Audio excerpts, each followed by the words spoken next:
Hoshea ଅଧ୍ୟାୟ 13। Ephraim କଥା କହିବା ବେଳେ କମ୍ପ ଜନ୍ମିଲା।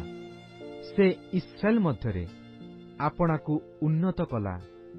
ମାତ୍ର ବାଲ୍ ଦେବ ବିଷୟରେ ଯେତେବେଳେ ସେ ଦୋଷ କଲା, ସେତେବେଳେ ମଲା।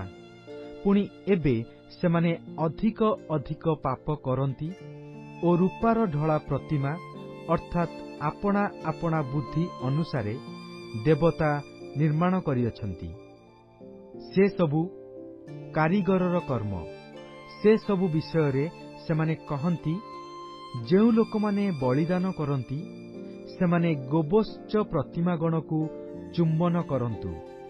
ଏଥିପାଇଁ ସେମାନେ ପ୍ରାତଃକାଳର ମେଘ ଓ ପ୍ରତ୍ୟୁଷର ବହିଯିବା କାକର ଓ ଘୂର୍ଣ୍ଣିବାୟୁରେ ଖଳାରୁ ଉଡ଼ିଯିବା ତୁଷ ଓ ନଳ ଦେଇ ବାହାରିଯିବା ଧୂଆଁ ପରି ହେବେ।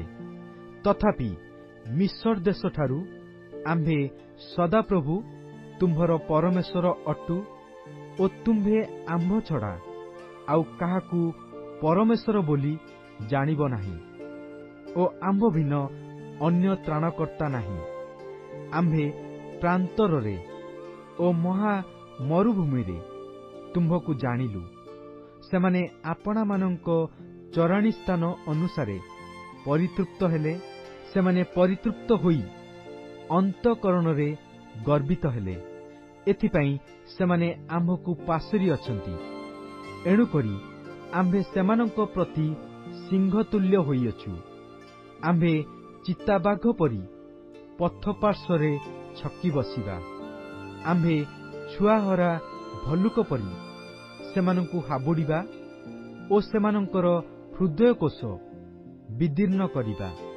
ଆଉ ସିଂହ ନ୍ୟାୟ ଆମ୍ଭେ ସେଠାରେ ସେମାନଙ୍କୁ ଗ୍ରାସ କରିବା। ବନ୍ୟ ପଶୁ ସେମାନଙ୍କୁ ବିଦୀର୍ଣ୍ଣ କରିବ। ହେ ଇସ୍ରାଏଲ, ତୁମ୍ଭେ ଯେ ଆମ୍ଭର ବିପକ୍ଷ, ତୁମ୍ଭ ସହାୟର ବିପକ୍ଷ ହୋଇଅଛ। ଏହା ତୁମ୍ଭର ସର୍ବନାଶର କାରଣ। ତୁମ୍ଭର ନଗର ସମୂହରେ ତୁମ୍ଭକୁ ରକ୍ଷା କରିବା ପାଇଁ ଏବେ ତୁମ୍ଭର ରାଜା କାହିଁ? ମୋତେ ରାଜା ଓ ଅଧିପତି ଗଣ ଦିଅ ବୋଲି ଯେଉଁମାନଙ୍କ ବିଷୟରେ ତୁମ୍ଭେ କହିଲ, ତୁମ୍ଭର ସେହି ବିଚାରକର୍ତ୍ତାଗଣ କାହାନ୍ତି?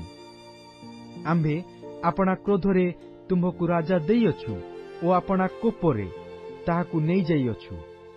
ଇଫ୍ରାଇମ୍ର ଅଧର୍ମ ବନ୍ଧା ଯାଇଅଛି, ତାହାର ପାପ ସଞ୍ଚିତ ହୋଇଅଛି। ପ୍ରସବକାରିଣୀ ସ୍ତ୍ରୀର ବେଦନା ତାହାକୁ ଆକ୍ରାନ୍ତ କରିବ। ସେ ଅଜ୍ଞାନ ଶିଶୁ, କାରଣ ଶିଶୁମାନଙ୍କର ପ୍ରସବ ଦ୍ୱାରରେ ତାହାର ବିଳମ୍ବ କରି ରହିବାର ଉଚିତ ନୁହେଁ। ଆମ୍ଭେ ପାତାଳର ପରାକ୍ରମରୁ ସେମାନଙ୍କୁ ଉଦ୍ଧାର କରିବା। ଆମ୍ଭେ ମୃତ୍ୟୁରୁ ସେମାନଙ୍କୁ ମୁକ୍ତ କରିବା। ହେ ମୃତ୍ୟୁ, ତୁମ୍ଭର ମହାମାରୀ କାହିଁ? ହେ ପାତାଳ, ତୁମ୍ଭର ସଂହାର କାହିଁ? ଅନୁତାପ ଆମ୍ଭ ଦୃଷ୍ଟିରୁ ଗୁପ୍ତ ରହିବ। ଯଦ୍ୟପି ସେ ଆପଣା ଭ୍ରାତୃଗଣ ମଧ୍ୟରେ ଫଳବାନ ହୁଏ, ତଥାପି ପୂର୍ବୀୟ ବାୟୁ ସଦାପ୍ରଭୁଙ୍କର ଶ୍ୱାସ ପ୍ରାନ୍ତରରୁ ଆସିବ। ତହିଁରେ ତାହାର ନିର୍ଝର ଶୁଷ୍କ ହେବ ଓ ତାହାର ଜଳାକାର ଶୁଖିଯିବ। ସେ ତାହାର ଯାବତୀୟ ମନୋହର ପାତ୍ରର ଭଣ୍ଡାର ଲୁଟ୍ କରିବେ। ସମରିଆ ଆପଣା ଦୋଷର ଫଳ ଭୋଗ କରିବ, କାରଣ ସେ ଆପଣା ପରମେଶ୍ୱରଙ୍କର ବିଦ୍ରୋହାଚରଣ କରିଅଛି। ସେମାନେ ଖଡ୍ଗରେ ପତିତ ହେବେ। ସେମାନଙ୍କର ଶିଶୁମାନେ କଚଡ଼ା ଯାଇ ଖଣ୍ଡ ଖଣ୍ଡ ହେବେ। ସେମାନଙ୍କର ଗର୍ଭବତୀ ସ୍ତ୍ରୀମାନେ ଚିରାଯିବେ।